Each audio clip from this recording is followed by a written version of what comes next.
Welcome back, everyone. Joined with Andrew Barton. We want to just talk about the issues that have happened over the last couple of weeks and the incident that happened. Andrew, take it away. You've flown that DCA approach quite a lot. What's your take on it? We're outside of 72 hours, which is kind of the pivotal point for trying to make determinations and what happened. So, well, yeah. So, first things first. There's a whole investigation that's going to happen, and it's important that we let the NTSB do that investigation. They're going to find pieces of data. They're going to look through training records. They're going to look through maintenance records. They're going to basically piece this entire thing together.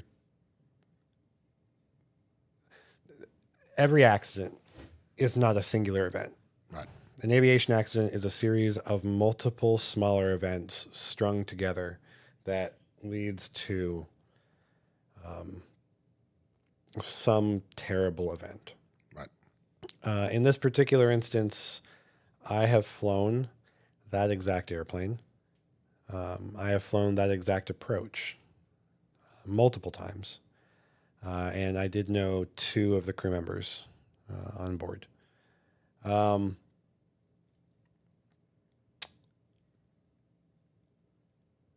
DCA is honestly one of the hardest airports in the country to fly in and out of. right, It's super busy. It's short runways. It is the busiest. I mean, runway 1 at DCA is the busiest singular runway in the nation. And if you are a pilot who operates in and out of DC regularly, you will know that when you take the runway, unlike most other airports, when you line up to wait on that runway, if you get the instructions line up to wait, the expectation is that your engines are partially spooled.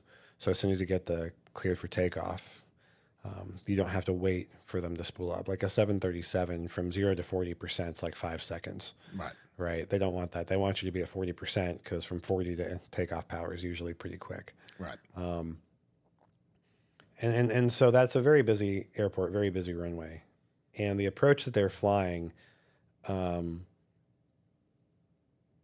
it's not easy. There's no vertical guidance. There's limited vertical guidance in the CRJ.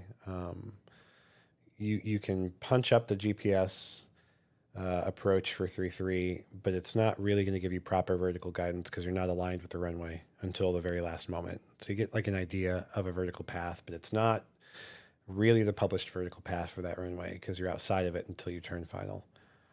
And so there's just a lot that's happening there that's very complicated. right. You got the helicopter traffic up there as well, right? Yeah, this is a topic for me. This is a topic for me that I'm kind of struggling with, and I don't know that I'm not comfortable talking about. But I'm also really just frustrated at this point because there's too much conjecture online because everybody has a phone and everybody has the internet and everybody is a detective, even though nobody is qualified. And so, yeah, the helicopter traffic has always existed in DC. It's always existed around that airport. It's not common to see helicopters just a few hundred feet below planes taking off and landing. It's not uncommon to be told that on departure there will be a helicopter somewhere over the Potomac. Those are all routine activities up there. Right. And I have had personal near misses with helicopter traffic up in DC. I have filed safety reports for helicopter traffic up in DC. But there's a couple of important things to mention about this incident. First and foremost, for anybody who doesn't know, every commercial airliner in the U.S. has installed a system called TCAS, Traffic Collision Avoidance System. It's a system built into the transponders on jetliners where the transponders communicate directly with each other. And in the event of a potential conflict, those two transponders will effectively work out how to avoid an impact. Actually, I had one 2 days ago going into Palm Beach. There was a skydiving airplane that just he was told to stop at 9,500 feet and he kept climbing up and up and up.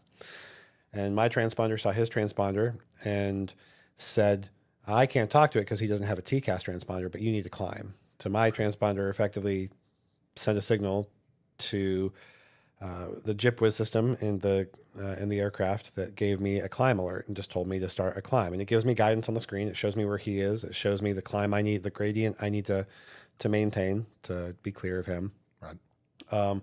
That system does not work below 1,000 feet. Right. The CRJ was at 325 feet plus or minus 25 feet at the time of impact.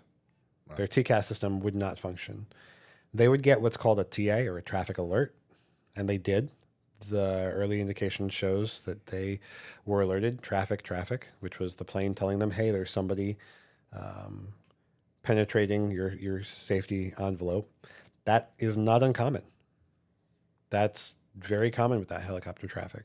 And the reason you don't get TAs, resolution advisories, RAs, the reason TCAS won't tell you what to do to avoid another aircraft below 1,000 feet is because you've got dozens of aircraft on the ground at that airport, many of them with their transponders turned on, and some of them actively rolling down a runway at high velocity that could make it look like it's going to be a conflict. And so TCAS may start issuing a resolution advisory to your aircraft based on a non-threat aircraft.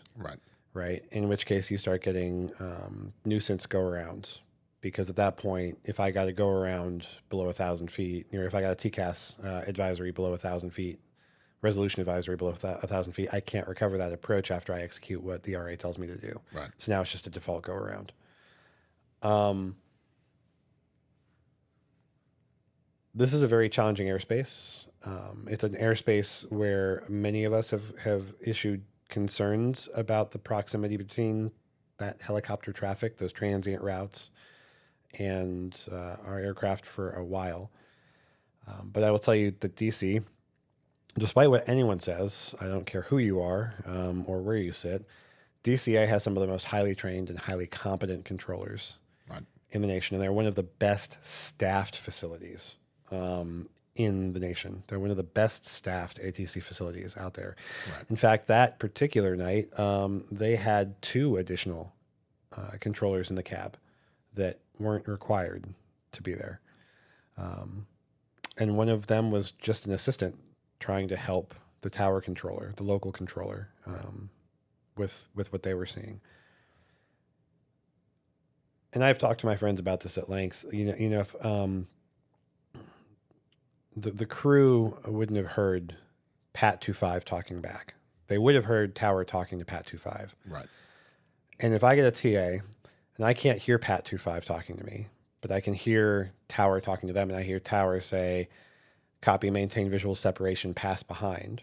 Right. I'm not worried about it, because I know Tower has communicated with them. And while I can only hear half the conversation, to me, that's a positive affirmation that they see me, and a positive affirmation that they're going to pass behind me. So I'm totally not worried. Now my focus goes back to that runway, which, let's keep in mind, they're executing an approach that has a late turn at a low altitude to line up final with 3-3. Right. Your eyes are on the runway, right? You're not necessarily, oh, he sees me, he's going to pass behind me. Cool. I'm looking over here. Yeah. Right. Because it's a short runway, I have to touch down at the threshold, pretty close to the threshold. I want to be on the numbers. You can't float. The CRJ doesn't have auto brakes. It's all on you, and it's a short runway, and that there's a concrete wall at the other end that comes up really fast. Right. And while it's a routine approach, after doing it a couple times to get really comfortable with it, it's also not a routine approach. Right. And I guess the thing I'm trying to say here is, like, the investigators are going to do what they need to do to figure out the causes, not the cause. The cause of the accident was a mid-air collision. What are the causes of that incident? Well, it's a Swiss cheese model, right? Right. It's multiple things there's multiple holes, and just a few of those, okay, a few too many of those, and they all line up, and now you've got the actual incident. Now there's something actually wrong. Yeah. And that's exactly what happened, and that's where we're at. Right. And it's a tragedy, but we don't We don't know what the helicopter pilots saw. Right. We don't know what the CRJ pilots saw. All we know is what has happened. Yep. And so speculation or trying to determine or influence or inference or gain some kind of knowledge without all the information there. And you know what? It doesn't matter the gender of a pilot. It doesn't matter the gender of the Black Hawk. She's a soldier. Yep. I see too many people online, and I'm probably going to delve into personal feelings here. But I've seen a lot of comments online talking about how she was a female soldier, and I've seen some comments on there talking about how, I don't want to fly with a female pilot. I've seen a lot of that lately. I've seen a lot of people talking about air traffic controllers. And you know what? If you don't volunteer to serve for this country, shut the hell up about whether she's female or not, because you didn't have the backbone to go sign the line, right? There's somebody flying a helicopter willing to go to war for you. Yeah, a terrible thing just happened. I don't care. If you're not going to pick up a gun and stand on the line, don't complain about somebody who is. Yep. And then don't call yourself a patriot, because you're not. Right. Let's just put that out there. Yep. Air traffic controllers, man, they're wildly understaffed. They're working 6 days a week. They're there on duty far more than I am. Right. Looking at computer screens and through binoculars, trying to make mental calculations and guesses, trying to make all these determinations based on training and experience that you don't have, right?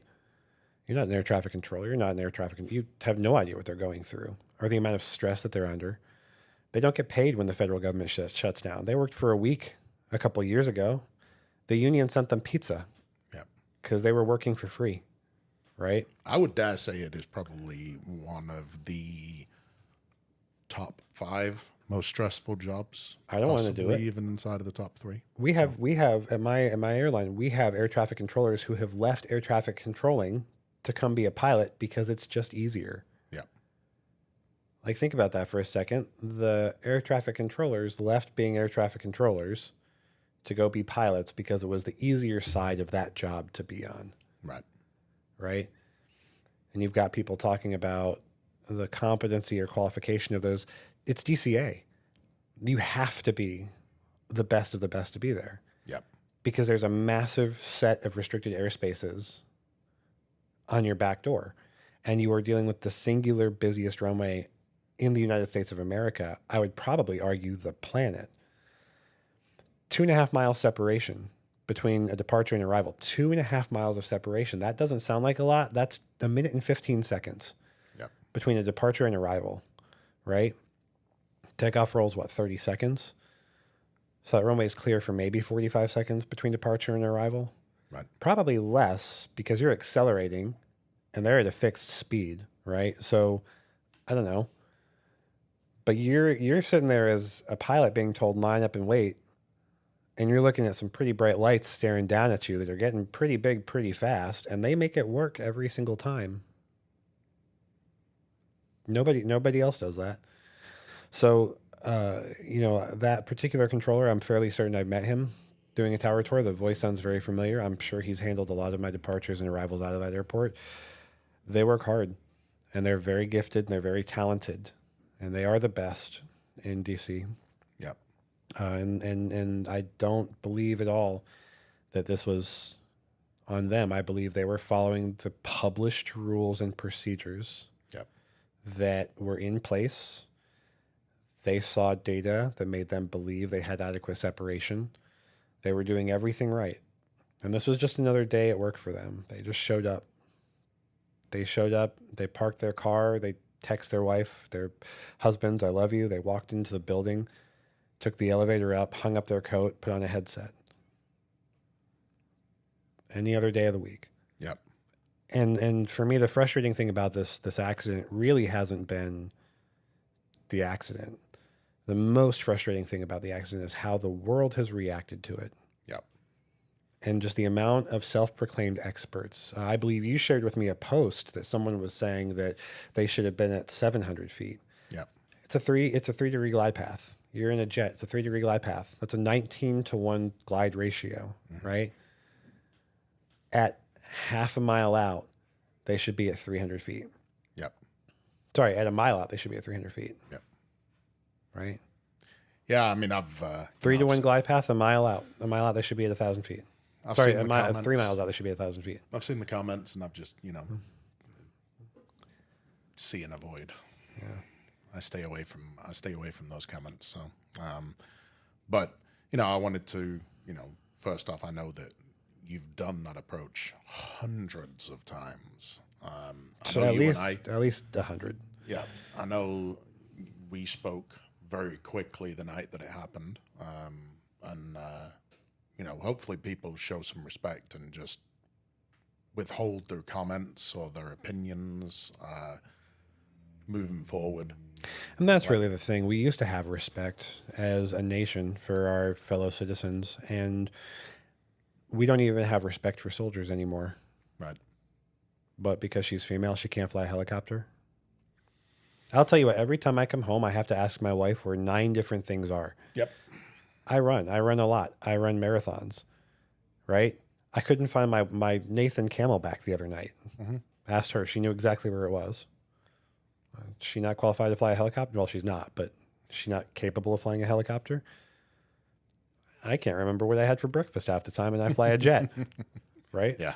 Yeah. Oh, my wife keeps me organized for sure. So I guess to summarize this, just have a little bit of respect and decency. And you don't know better than the investigators, and you don't know better than that flight crew, and you don't know better than those soldiers. You don't know better than those air traffic controllers.